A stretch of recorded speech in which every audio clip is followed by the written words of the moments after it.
Y'all see me come on here and do videos and readings, and sometimes I'll just spout out some messages when Spirit lays it on my heart.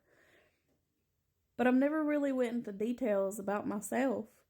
I've done videos here and there explaining, some experiences I've had, but I've never really talked about it. Not on TikTok anyway.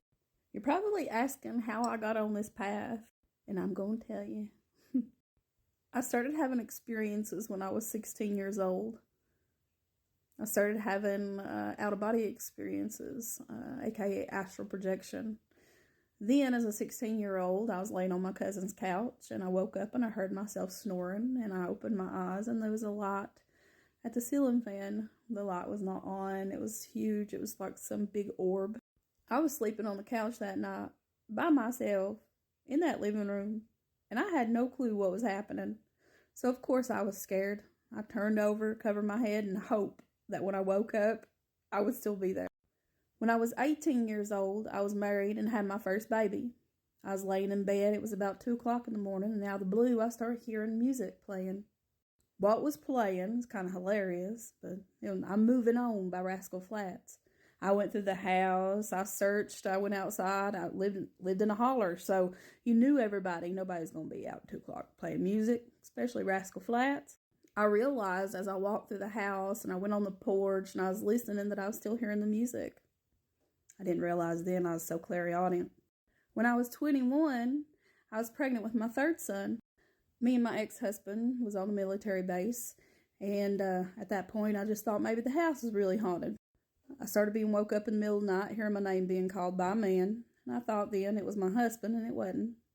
Multiple times, I'd wake up in the middle of the night and hear an AM static radio playing. There I was, wandering around the room trying to figure out where the music was coming from. I woke up one night and there was a huge spider in my bed that really wasn't there. I had my husband searching that room and that bed like a motherfucker.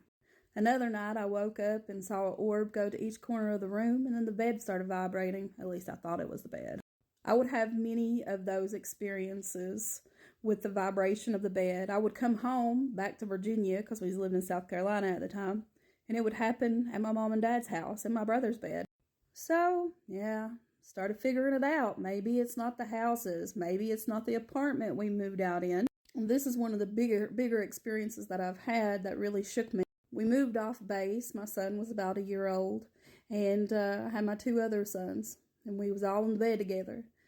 Sleeping sound, I woke up, and I don't know why I woke up. But when I did, there was a man walking toward me who was not human. He was wearing human clothes, but he resembled a goblin. I know, sounds weird, right? I questioned my sanity a lot, and I even slept with the Bible underneath my pillow, because even though I wasn't religious, hell, I didn't know what that was. I was scared. I started diving deeper into what this meant.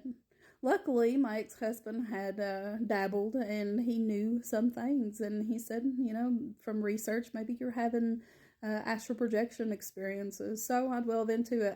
I really dove into it, and that was my crack in the wall. I am now very aware of what happened to me and what happens to other people. I'm a dream walker. I am a traveler, which is crazy, right? And not just of this plane of existence, but others. I have seen creatures and entities on the other side, on the lower vibrational planes. By the way, they might be scary looking, but they're not evil. I come back home. We moved back home, and I got into the paranormal because I wanted to help other people to explain the experiences that they were having. I found myself working a lot with psychic children, people in homes that had a lot of energy attached to it by their emotions. I quickly realized as a paranormal investigator, I was turning into something more. Things started to happen more and more. It didn't happen all the time. It was spontaneous, but then I couldn't turn away from it. Because when I would sit with a client and interview them, I would start picking up information in my mind.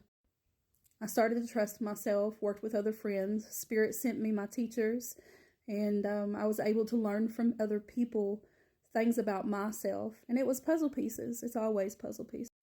I started meditating because somebody said, "Holly, I think you're a healer." And I said, "I think you're full of shit. I don't work with the living people." The second time I meditated, I had no clue, by the way, how to meditate. I thought, oh, okay, this is for monks. Like, I had no clue. You're talking about an Appalachian mountain woman, okay? So the second time I was in meditation, my hands started heating up, and no one could tell me what that meant. I've traveled alone on my path a lot, on this depth of understanding. When I awakened, the floodgates opened. That crack in the wall became a big Grand Canyon. I'm a shamanic healer, and my ways are universal. I'm here to help heal the world, to a way shower, and there's many more of us. I have so much knowledge in this field from my own experiences, and that's what's important. But yeah, that's how I got here. I started believing in myself. I started sitting in meditation. I started wearing my spirituality every day, and I gave into it every day, and I still do. There's no secret pill to this. And the only way to understand these experiences is to go within yourself and to trust yourself. Fortunately, we're in the time now where we have a lot of social media and information about spirituality and these different types of experiences. At the time, I did not. I yahooed it up with communities who told me that I was having demonic experiences and I should probably get my house exorcised. I knew within everything in me that what I was experiencing was not evil. It was just misunderstood. Misunderstood by me. So I'm Holly. I'm an Appalachian granny woman, intuitive healer, shamanic healer. I'm a healer. I am also a mother. I'm also a daughter.